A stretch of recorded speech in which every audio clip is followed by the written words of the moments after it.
Hello, everyone. Welcome back to Line Change, the NHL betting podcast from the Action Network. My name is Michael Leboff. Joining me, as always, are my co-hosts and friends, Nick Martin and Tim Kalinowski. Today's episode, we will be previewing a monster slate, 12 games on the docket Thursday, October 19th. And as always, we will kick that slate off with our favorite underdogs. And Nick, you can go first. All right. Well, I think that, if you've been listening to the pod, we like the Coyotes. It's been a little disappointing that they are now 1-2, and then they've scored one goal in their last two games. But they get a great matchup to bounce back offensively. And those were pretty tough spots, right? Rangers home opener and then the Isles the next night, as disappointing as those were. But this is a great spot to bounce back versus a Blues team that isn't going to defend real well. They'll have a pretty big goaltending edge, even if Binnington's looked all right so far. Pavel Buchnevich is out for the Blues. That really hurts their upside offensively. He's probably their best winger, so take that out of the mix. And I think this just becomes a pretty solid number. And we know the Coyotes are going to be really scrappy and just play really solid as a team all season. So this is kind of just the price where I want to target them to get something else out of this road trip. I still think they played pretty fundamentally well, and we're getting a really good number versus this is just, to me, way closer to a coin flip. So I think if you're getting plus 110, hopefully you can get some of the plus 120s. Great play on the Coyotes. Yeah, I'm with you 100%. I was in the building for that Coyotes-Islanders game last night that ended 1-0 in favor of the Islanders. And they didn't generate much, but the Islanders just kind of suffocated the game, which is really rare for the Islanders. Usually they're flinging the puck all over the ice and playing this really upbeat style, but they decided to switch it up last night. I was still kind of impressed with the Coyotes. I thought they defended well. Vizmelka was awesome. Everything you kind of looked for in a Coyotes loss, I guess you would say, to still be impressed. You've seen the past two games against the Rangers and Islanders, I think the top of that list, maybe is goaltending, but right behind that would be what you just said, Nick. The effort is there, and they're a cohesive unit with a bunch of new faces in the lineup. They just look dangerous. I think that when I looked at their opening few games, I knew I was going to be betting them at 3 out of the 4 games, which I've done. And I think I had this one circled as probably the one I was going to end up liking the most. So yeah, I'm with you on the Coyotes, Tim. Your thoughts on the Coyotes, your favorite underdog for Thursday night as well? Yeah, I'll be on the Yotes as well. We discussed with this road trip, if they can come out of here 2-2, that'd be super encouraging for the Yotes. I will have taken them in all 4 of those games. So if they go 2-2, then we're profitable. I'm profitable. So that'd be great. But my favorite underdog is kind of a fake underdog. The LA Kings playing at the Minnesota Wild. This LA Kings team is just too good to be a dog to the Minnesota Wild, even though it's a slight dog. I was on Minnesota against Montreal the other night, but Minnesota's still super banged up, and LA's just better. We're getting a better team at a discounted rate. So for me, that's a play. Yeah, I'll be on the Kings too. Nick, you'll save your thoughts here for the end of the show, but I think Los Angeles' ability just to roll 4 lines gives them such an advantage over a team like the Wild, who just can't do that. The goaltending, of course, is always going to be a concern, but in this situation at this price, it's not enough to keep me off of it. All right, my favorite underdog. It's a big one. The Anaheim Ducks are plus 210 hosting Dallas. The Stars minus 258 and the over-under is 6. I like the Ducks here. What I saw from Anaheim the first 2 games was encouraging in the way that I think that they're going to be worth betting at big prices against decent teams. And I know that's easy to say after they beat a team like Carolina, but even the Vegas game I don't think was terrible. You look at the high danger chances. It wasn't like they got caved in, and the ice was tilted when you look at the numbers for Carolina, but a lot of that came in the third period when the Ducks were already up 4-1 or 3-0, whatever it was. So this team, I think, just has enough talent with that Zegras-Terry combination.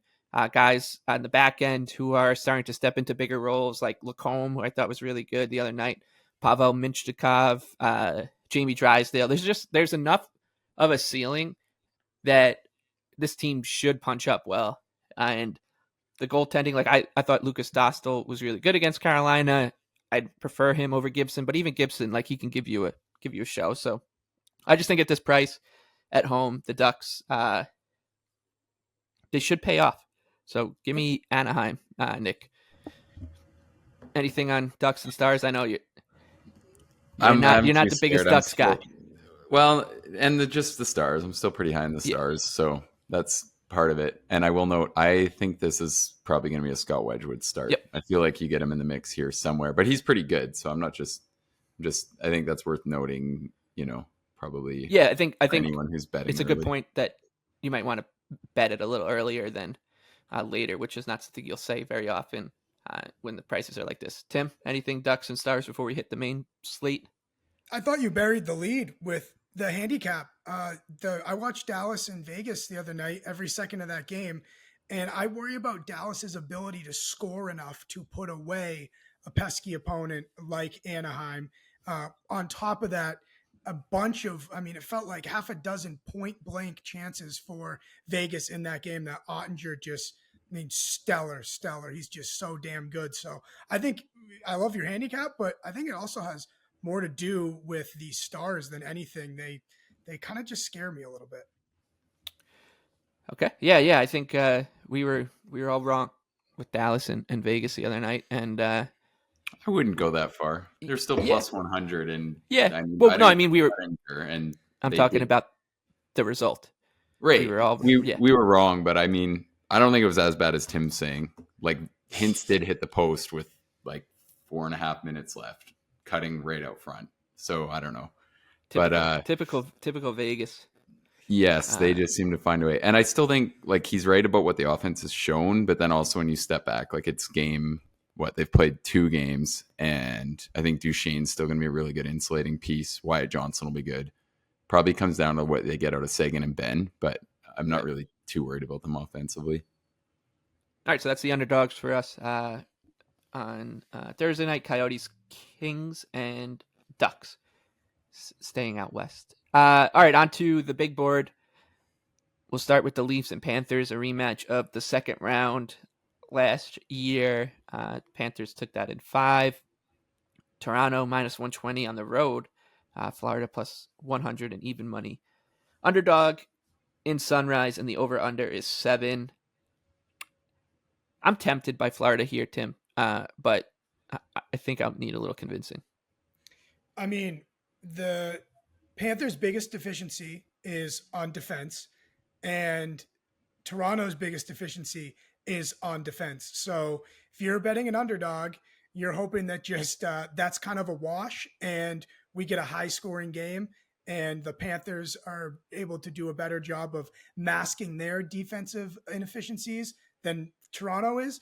And a lot of it's going to come down to you got to pray for not a bunch of Maple Leafs power plays. They're firing at a insane clip on the power play this season. So I'm going to lean Panthers. I'm probably going to bet Panthers in this game.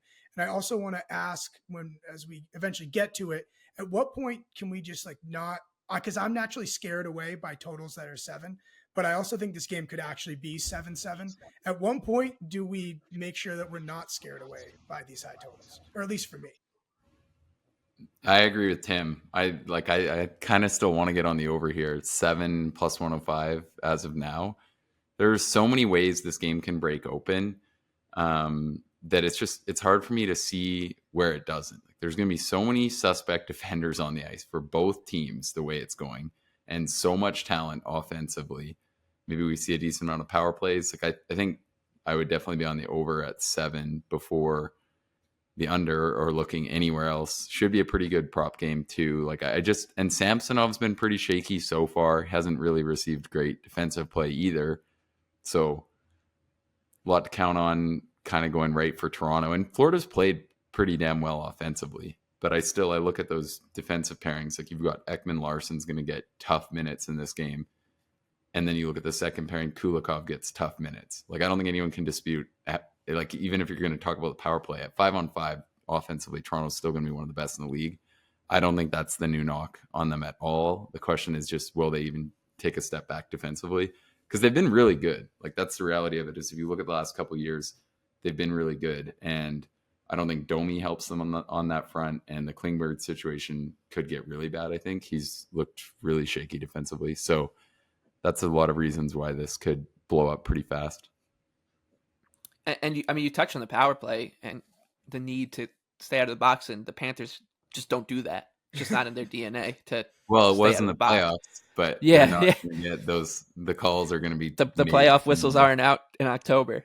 Also, it seems pretty clear that the NHL is telling refs anything that's 50-50 on a breakaway is a you point penalty to the shot. dot. Yeah, Yeah, it's been crazy how many of some- them is like defenders kind of on the hip and they're calling it a Yeah. full-blown breakaway. I don't know if I mind it at all. We'll see. I say that, and I don't mind it at all, but it's going to go on for like 2 more months probably, and then go back to what we're used to. Yeah, I haven't. I think I've had one penalty shot go in against me, and I'm 0 for 1 for the teams I've bet on her so far. So Jason Zucker, baby. So yeah, Zucker was not good. Just another thing we can get screwed on. Just add it to the list. Yeah. I didn't envision this, but yeah. Well, some of them you're like, do I even want a penalty shot here? Like, what are some of these guys I think that's probably like 1 in 5. It's like the same as a power play. Yeah, in the power play you get the added benefit of taking 2 minutes off the clock, unless you're the Islanders, where the other team will likely have as much a chance to score as you do.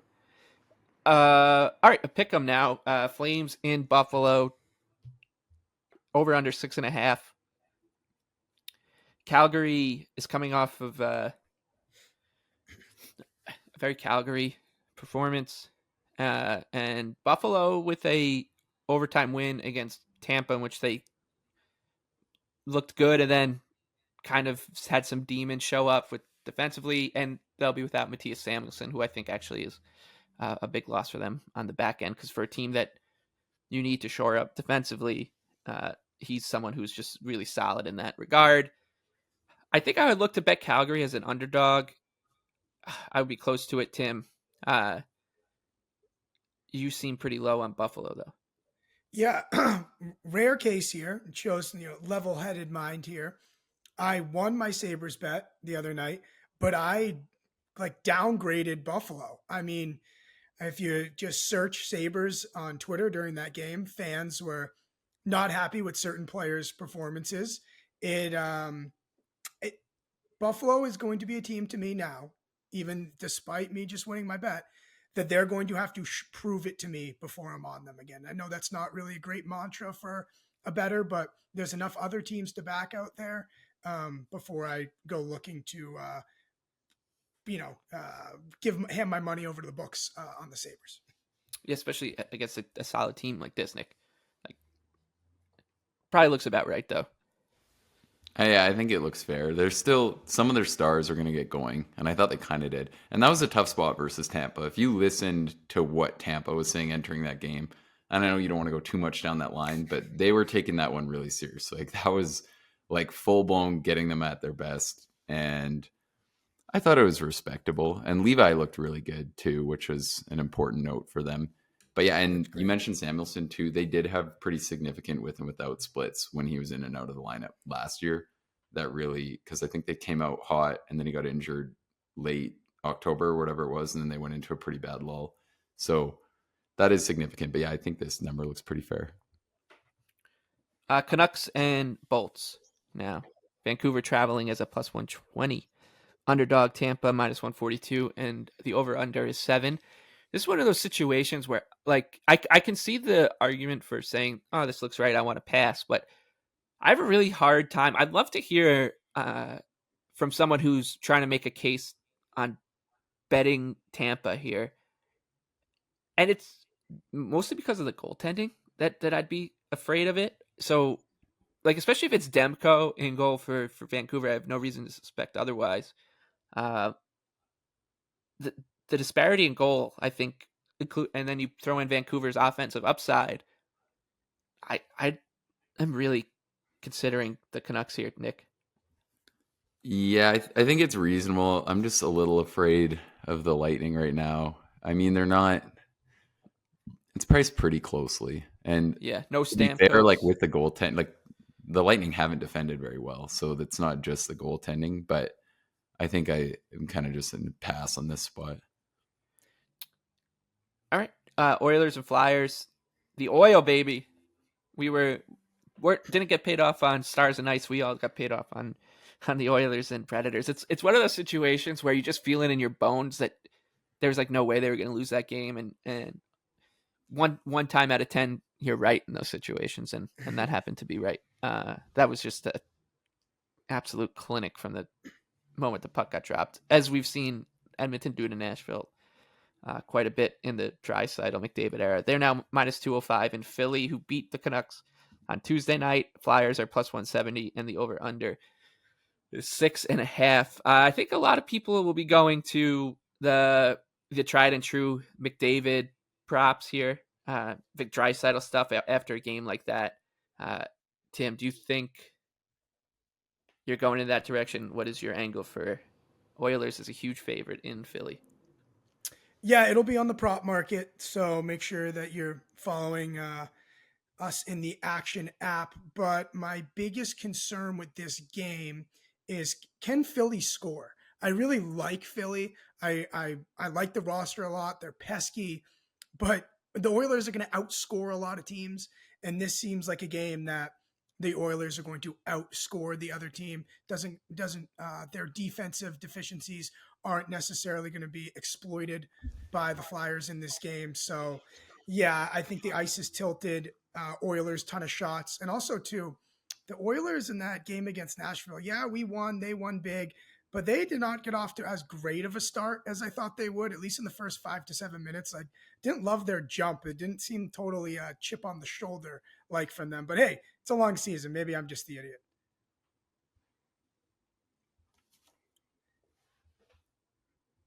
Nick, anything here on Yeah, Flyers and Oilers? I think everybody's going to smash the Oil thinking they're back after that game. And I might end up looking like an idiot for saying this, but I don't think you want to bet them at this price here. Like, I'd much rather bet a Boston at minus 250 on this slate than the Oil here, because of the fact that Philly actually looks quite respectable. And when I look at their lineup, I don't hate it right now. Like, the back end's pretty suspect.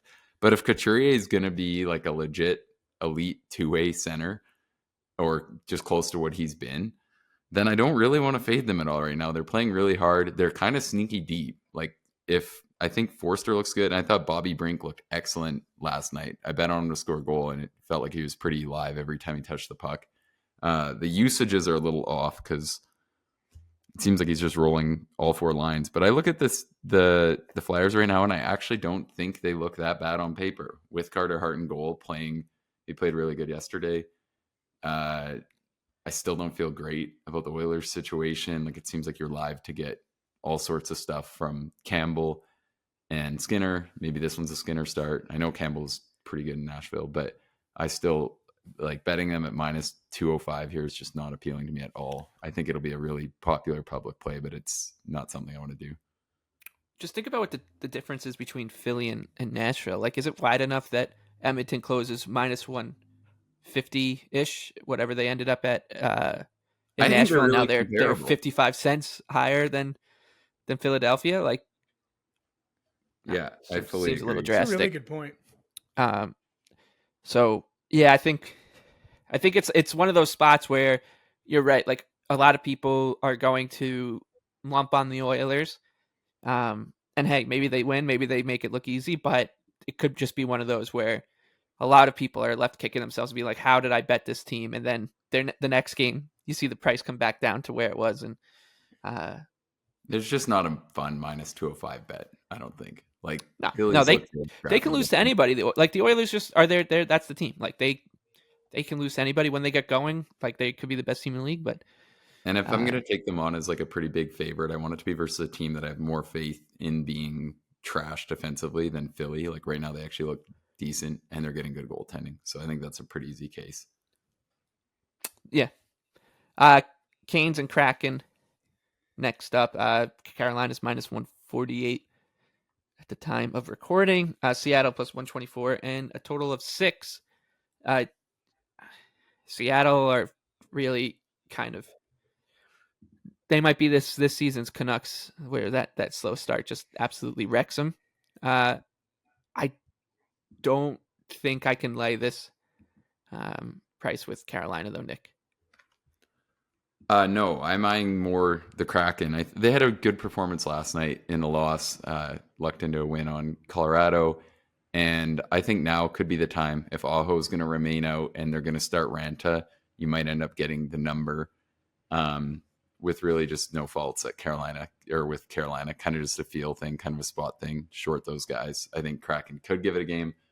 We'll see. Like if you're going to get plus 125, I'd probably play the Kraken, but it's going to come down to what you see out of them. But getting close. Like, I mean, how many are they going to lose? And they played pretty well versus Colorado. They're still pretty deep, and maybe Carolina, has one of those nights where they can't finish. They're still without Svechnikov, that sort of thing.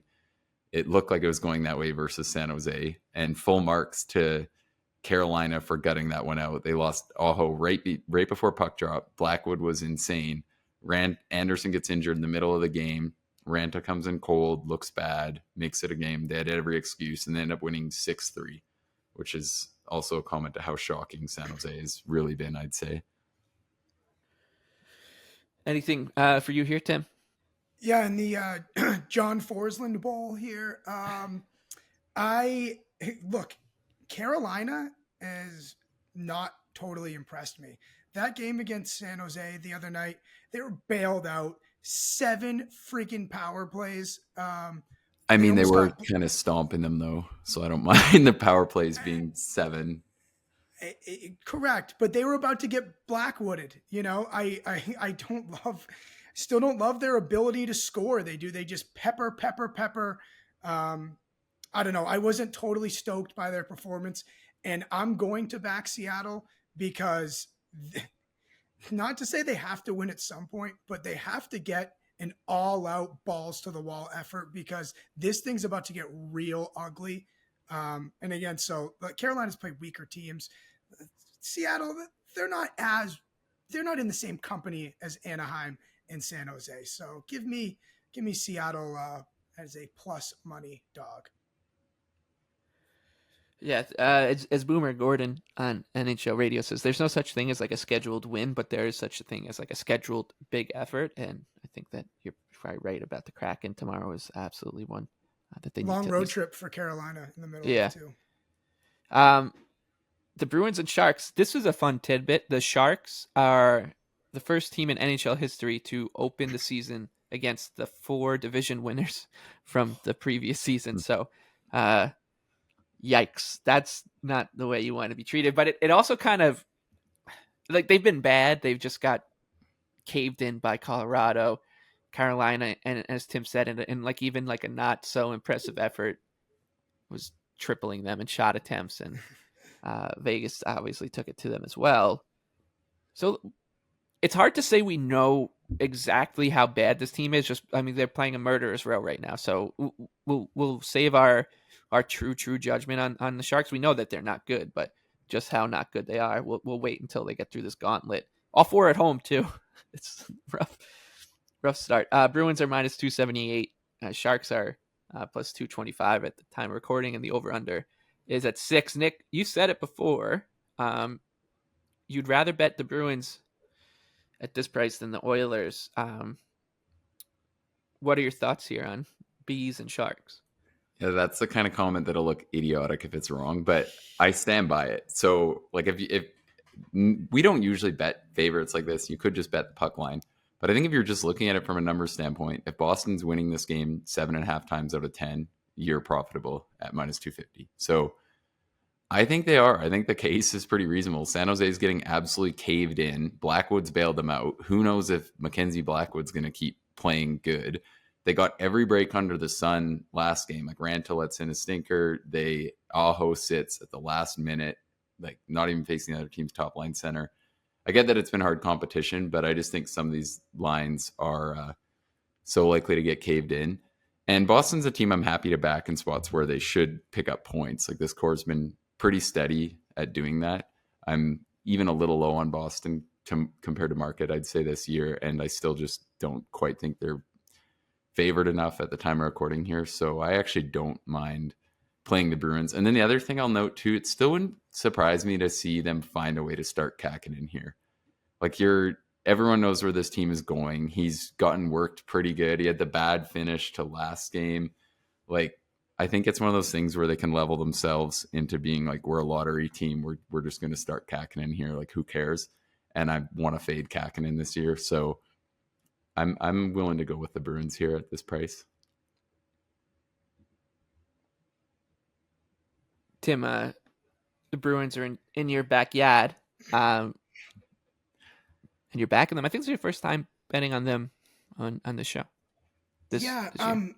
I'm going to be looking to fade them a lot this season, but the Sharks, I mean, this poor Sharks team, Nick, you said it, could see Kracken in here. And listen, I don't care. Marty Brodeur would be a downgrade from Blackwood right now, the way he's been playing. I mean, even if Blackwood does go, the guy's got to be exhausted. He's basically faced like 3 seasons worth of shots through the first couple games here. But I'll ask Nick, where do you think, because I don't want to lay that number, where do you think the Bruins team total could be around? Because I think I want to bet the Bruins to score goals and not have to lay the lumber. Yeah, probably like a flat 4 at close to even money, I'd say. Like 3.5 is going to be super juiced. Yeah, that's what I figured. Yeah, but I mean, if you like them to score 4, like, you think the Sharks are putting up 4 on, or like putting up 2 or 3 on Ullmark? And maybe this isn't Ullmark, but I'm happy with Swayman too. Not exactly a problem. And yeah, we talk about fading the Bruins. I think Saturday could be a good spot. We'll see what the number is Saturday, because they play LA then, right? I think that could be a good time to kind of sell on them. Yeah, so if it's an even 4, I'm fine with pushing it 4. So I'll probably take Bruins team total over. Don't trust the Sharks' ability to score, and goaltending in San Jose. When it's not Blackwood, duck and cover. I'm also not betting shot props on that game. Little side note there. All right, thanks for that. And then we'll close this part of the program with a horrible spot for the Chicago Blackhawks in Colorado. Hawks are plus 275, Avalanche are minus 345, and the over-under is 6.5.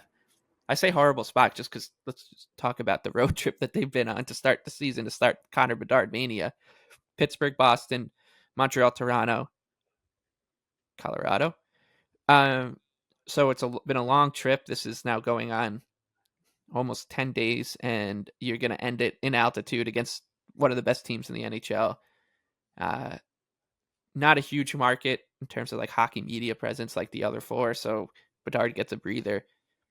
Absolutely loved the outrage from the hockey media that they didn't make him available the day of game in Toronto. How could you? These guys have been waiting all year to hear what Connor Bedard thought about playing in Toronto and playing against Austin Matthews, and they didn't get a chance to write it down. Yeah, the kid's like 12 years old. Like he can take a break. It was amazing. Okay? It was just my favorite people playing all the hits. I do think this Blackhawks team has a lot of upside at these kind of prices, but this spot sucks. Nick, anything? No. Tim? I can't do it. Too big of a number. The Hawks have been kind of competitive. I don't know. You gotta hope it would be an Avalanche like look ahead spot, but I think it's too early in the season for that. Horrendous spot. Don't make him available to the media again. The kid should never have to talk. Let us stick through the talking. Just let us stick to the talking. And like as if he's so compelling of an interview. Yeah. Like, you know. And if any of them are, nobody is.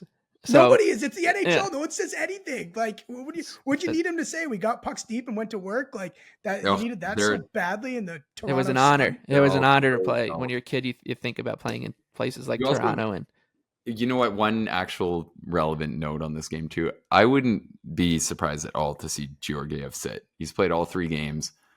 They're a gigantic favorite. You're not getting a much better spot to give him a rest, but. Justice Anunin.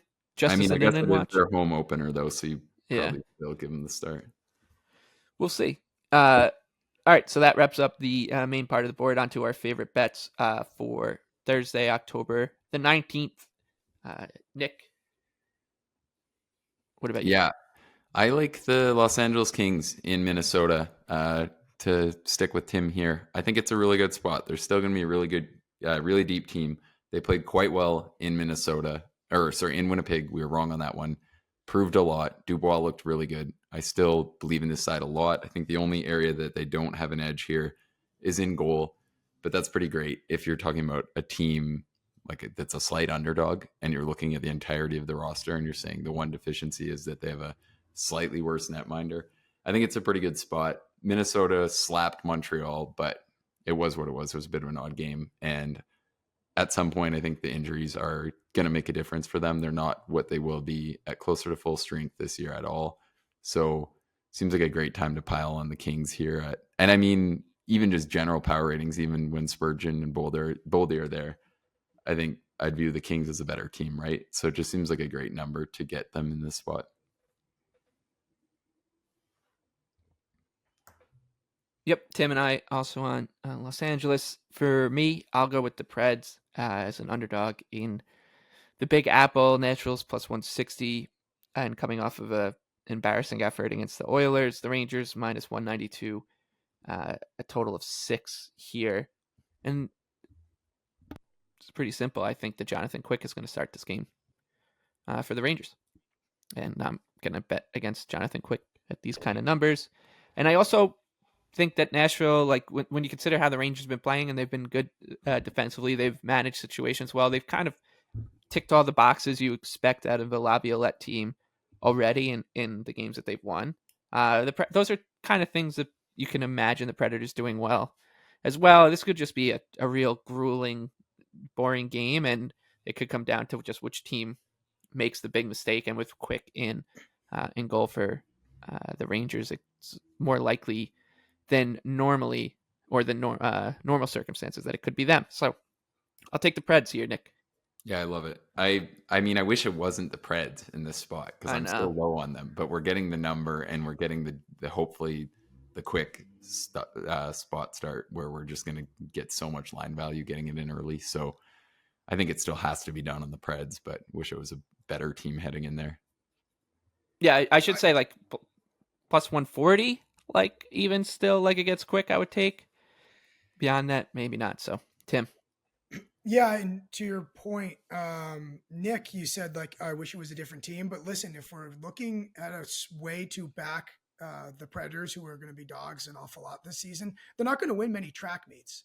So like this is a game where Leboff, you said it one mistake, so I'm kind of more excited for that. I think that's a good matchup in terms of it could just be 1-0, and low variance. Hopefully that 1-0 is on our side. Likely won't be, but yeah. And then on to you, Tim.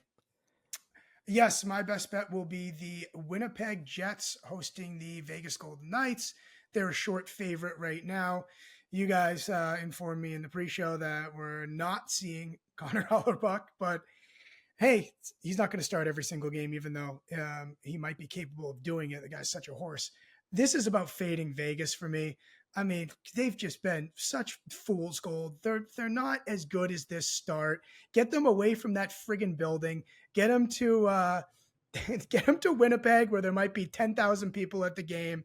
I tell you, they're just get them out of that building. Get them out of that building. And the Jets, they've been pretty surprised. I think they've been surprisingly good, despite laying an egg to the Kings. I like the Jets here in a low-scoring game. Give me Winnipeg.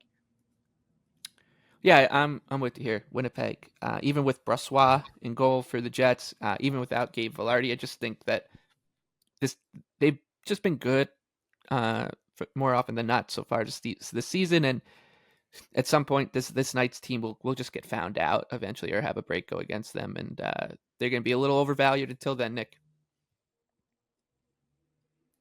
I'll just quickly note too that Brossois was quite good last year. And I don't even want to make it sound like we're that low on Vegas. It's just a bad spot altogether. They haven't been that outright dominant. So it feels like a good time to try to just pick off them finally losing. Yeah, Brossois was plus 5.9 goals saved above expected last year with a 927 save percentage. in 11 games. And that was playing behind Vegas, who were obviously pretty good defensively, but still. And then the other note, I think if Kapari is going to play on the top line, that could be interesting. He doesn't have a ton of finish, but he's looked pretty good this year. So, if you get some of these weird outlier numbers on him, could be worth a shot. Yeah, if we have him in the NFL luck rankings, Vegas would be like one of the luckiest teams if we had NHL luck rankings to start the year. All right, all three of us on the Jets, all of us on the Preds, all of us also on the Coyotes. This will be a fun night of NHL on Thursday. Thank you for listening to Line Change. Please be sure to rate, review, and subscribe. For Tim Kalinowski, Nick Martin, I'm Michael Leboff. We will see you next week.